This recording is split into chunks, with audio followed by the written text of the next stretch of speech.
all 100 days hard challenge day 50. So half century ಆಗೋಗಿದೆ. 50 days complete ಮಾಡೀನಿ, which is not an easy thing. ಖುಷಿ ಆಗ್ತದೆ. Thursday morning 5:30 AM warm water ಕುಡಿದು ನನ್ನ ಡೇನ start ಮಾಡಿದೆ. 30 minutes exercise ಮಾಡಿದೆ. ಎವ್ರಿ ಡೇ ನಾನು ರಿಪೀಟೆಡ್ ಎಕ್ಸಸೈಸೇ ಮಾಡ್ತಿದ್ದೀನಿ.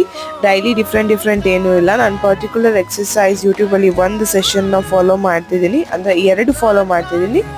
2ರಲ್ಲಿ ಒಂದು ಪಕ್ಕ ಡೈಲಿ ಮಾಡೇ ಮಾಡ್ತೀನಿ. Here is my sweat face. Tiffin ಮಾಡೋಕ್ಕೆ ಟೈಮ್ ಇರಲಿಲ್ಲ, ಸೊ ಹಿಟ್ಟು ಮಜ್ಜಿಗೆ ಕುಡಿದು ಕ್ಲಾಸಿಗೆ ಹೊರಟೆ. ಕ್ಲಾಸ್ ಮುಗಿಸ್ಕೊಂಡು ಬಂದಮೇಲೆ ಗೊತ್ತಲ್ವ ಸಿಕ್ಕಾಪಟ್ಟೆ ಹೊಟ್ಟೆ ಹಸಿತಾ ಇರುತ್ತೆ. ಸೊ ಉಪ್ಪಿಟ್ಟು ತಿಂದೆ. ಟ್ಯೂಷನ್ಸ್ ಮಾಡಿದೆ.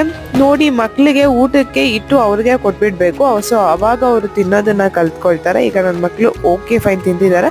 ನೈಟ್ ರೈಸ್ ಮತ್ತು ಟೊಮೆಟೊ ಚಟ್ನಿ ತಿಂದೆ. ಇವತ್ತಿನ ಇಂಗ್ಲೀಷ್ ಸೆಂಟೆನ್ಸ್, ಇವತ್ತು ಬೆಳಗ್ಗೆ ಎಲ್ಲಿದ್ದೆ ಅಂತ ಅನ್ನೋಕೆ ಇಂಗ್ಲೀಷ್ನಲ್ಲಿ where were you this morning ಅಂತಾರೆ.